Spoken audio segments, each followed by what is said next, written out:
BDR হত্যাকাণ্ডের বিষয়ে বিস্ফোরক মামলাটি আজকে প্রথমবারের মতো এই আদালতের বিচার কার্য শুরু হলো। আজকে একজন সাক্ষী মেজর ইউসুফ ইকবাল, তিনি 284তম সাক্ষী, আজকে আদালতে তিনি সাক্ষী দিয়েছেন। আমরা আসামিদের পক্ষে তাকে আমরা জেরা করেছি। আপনারা জানেন যে এই মামলাটি হচ্ছে বিস্ফোরক দ্রব্য আইনের মামলা। এর আগে পিলখানা হত্যাকাণ্ড সম্পর্কে আগে একটি দায়েরা মামলা বকশিবাজার আলিয়া মাদ্রাসা মাঠে হয়েছিল। সেই মামলাটি 2013 সালে রায় হয়। তার বিরুদ্ধে মহামান্য হাইকোর্ট বিভাগে আমরা যারা সাজাপ্রাপ্ত ছিল আপিল করেছিলাম। মহামান্য হাইকোর্টের পরে আমরা যারা সাজা বহাল থাকে তাদের বিরুদ্ধে আমরা মহামান্য সুপ্রিম কোর্টে আপিল করেছি। মহামান্য সুপ্রিম কোর্টে এই আপিলগুলো এখনও শুনানির অপেক্ষায় আছে। আর বিস্ফোরক যে মামলাটি, তৎকালীন প্রসিকিউশন তারা ইচ্ছাকৃতভাবে এই মামলার বিচার কার্য বন্ধ রাখে, তারা সাক্ষ্য দিচ্ছিল না এবং পরবর্তীতে এই মামলাটি অনেক দেরিতে তারা বিচার কার্য শুরু করে।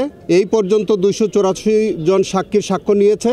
1264 জন সাক্ষী চার্জশিটে উল্লেখ আছে। প্রসিকিউশন টোটাল কয়জন সাক্ষী নেবেন আমরা জানি না।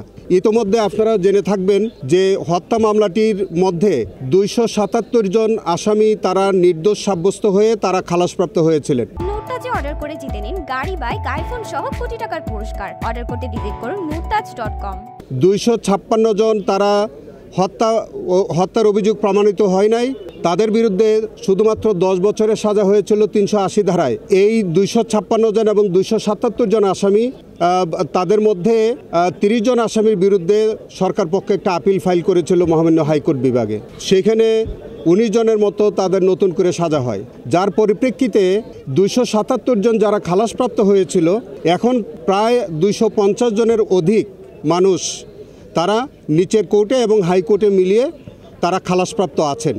এবং যে 256 জন যাদের 10 বছরের সাজা হয়েছিল, সেই লোকগুলোর সাজা 2010 সাল থেকে আজকে 2025 সাল, তাদের 10 বছরের সাজা ইতোমধ্যে সার্ভড আউট হয়ে গেছে, যার কারণে তাদেরও আর কোনো সাজা বিদ্যমান নাই। ফলে টোটাল আসামি এখন মুক্তির অপেক্ষায় ছিল বা তারা জামিনের জন্য হকদার ছিল প্রায় 500-র উপরে। আজকে আমরা মাননীয় আদালতে এই আসামিদের পক্ষে সবার পক্ষে আমরা জামিনের আবেদন করেছিলাম। মাননীয় আদালত আজকে সব কিছু বিচার বিশ্লেষণ করে তিনি একটি অপিনিয়ন ব্যক্ত করেছেন। তিনি বলেছেন যে যারা নিম্ন আদালত থেকে প্রথমে হত্যা মামলায় যারা নিম্ন আদালত থেকে তারা খালাস পেয়েছিল এবং যাদের বিরুদ্ধে সরকার কোনো আপিল করে নাই, এই রকম যারা আছে তাদের সংখ্যাটা হচ্ছে প্রায় 250-র উপরে বা 250।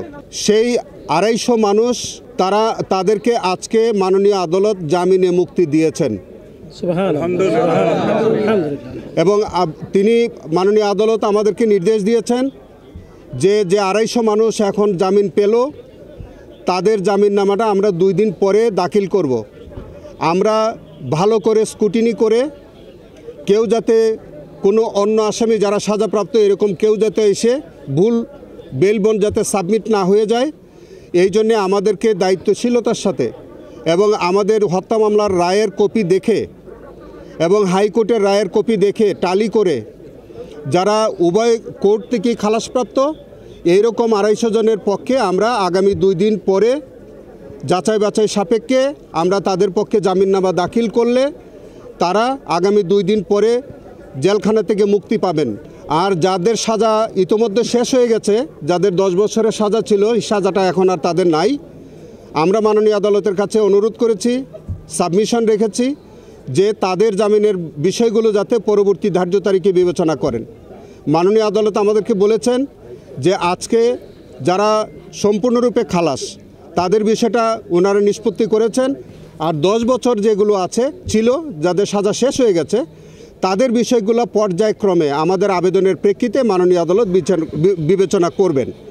তো আমরা এরই মধ্য দিয়ে আমরা যেটা মহান আল্লাহর কাছে আমরা শুকরিয়া আদায় করি যে এই নিরপরাধ মানুষগুলো গত 16 বছর যাবৎ তারা জেল হাজতে আটক আছে, তাদের বিরুদ্ধে কোনো অভিযোগ প্রমাণিত হয়নি ইতিপূর্বে, এবং এই যে আজকের যে বিস্ফোরক মামলাটি, সেই মামলাতেও আমরা বিশ্বাস করি এদের বিরুদ্ধে কোনো নতুন কোনো সাক্ষ্য প্রমাণ আসবে না।